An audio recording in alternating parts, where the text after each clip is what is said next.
বিশ্বকাপ শুধু ফুটবলের লড়াই নয়, এটি এখন বিশ্বের সবচেয়ে বড় ক্রীড়া মহাযজ্ঞ। আর ২০২৬ ফিফা বিশ্বকাপ হতে যাচ্ছে সেই ইতিহাসেরই সবচেয়ে বিশাল, সবচেয়ে ব্যয়বহুল এবং সবচেয়ে দীর্ঘ আসর।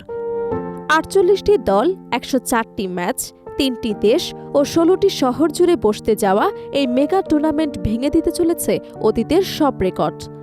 তবে এবার আলোচনার কেন্দ্রে শুধু মেসি, রোনালদো, এমবাপ্পে কিংবা ভিনিসিয়াস নন, নতুন আলোচনার জন্ম দিয়েছে রেকর্ড সংখ্যক মুসলিম সংখ্যাগরিষ্ঠ দেশের অংশগ্রহণও। ২০২৬ বিশ্বকাপের আয়োজক ৩ দেশ, যুক্তরাষ্ট্র, কানাডা এবং মেক্সিকো। ৩৯ দিনব্যাপী চলা এই টুর্নামেন্টকে ইতিমধ্যেই বলা হচ্ছে ফুটবল ইতিহাসের দীর্ঘতম বিশ্বকাপ। নতুন ৪৮ দলের ফরম্যাটে এবার চ্যাম্পিয়ন হতে হলে একটি দলকে খেলতে হবে রেকর্ড ৮টি ম্যাচ। ফলে বিশ্বকাপের উত্তেজনা এবার ছড়িয়ে পড়বে আরও বেশি শহর, আরও বেশি দর্শক এবং আরও বেশি সংস্কৃতির মধ্যে।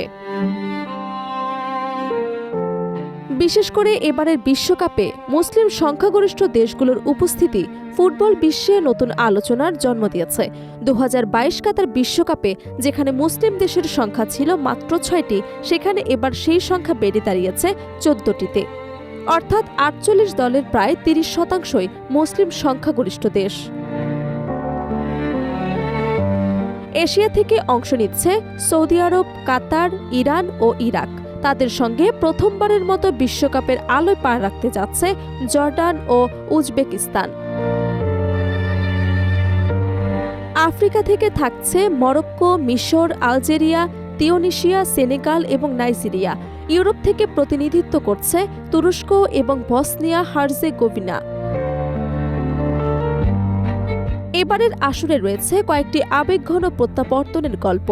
দীর্ঘ প্রায় ৪০ বছর পর আবারও বিশ্বকাপে ফিরছে ইরাক। অন্যদিকে ২৪ বছর পর বিশ্বকাপের মঞ্চে দেখা যাবে তুরস্ককে। সব মিলিয়ে মুসলিম বিশ্বের এই রেকর্ড উপস্থিতি শুধু সংখ্যার হিসেব নয়, এটি বিশ্ব ফুটবলে তাদের ক্রমবর্ধমান শক্তি, বিনিয়োগ ও প্রতিযোগিতার প্রতিফলনও বটে। অন্যদিকে অর্থনৈতিক দিক থেকেও এবারে বিশ্বকাপ হতে যাচ্ছে ইতিহাসের সবচেয়ে ব্যয়বহুল আসর। ফুটবল তারকাদের বাজার মূল্য এখন আকাশ ছোঁয়া। ২০২৬ বিশ্বকাপের সবচেয়ে দামি ফুটবলার হিসেবে আলোচনায় রয়েছে স্পেনের তরুণ সেনসেশন লামিন ইয়ামাল। মাত্র ১৮ বছর বয়সেই তার আনুমানিক বাজার মূল্য প্রায় ২৫,৪০,০০,০০০ ইউরো। দ্বিতীয় স্থানে রয়েছে নরওয়ে গোলমেশিন আর্লি হল্যান্ড।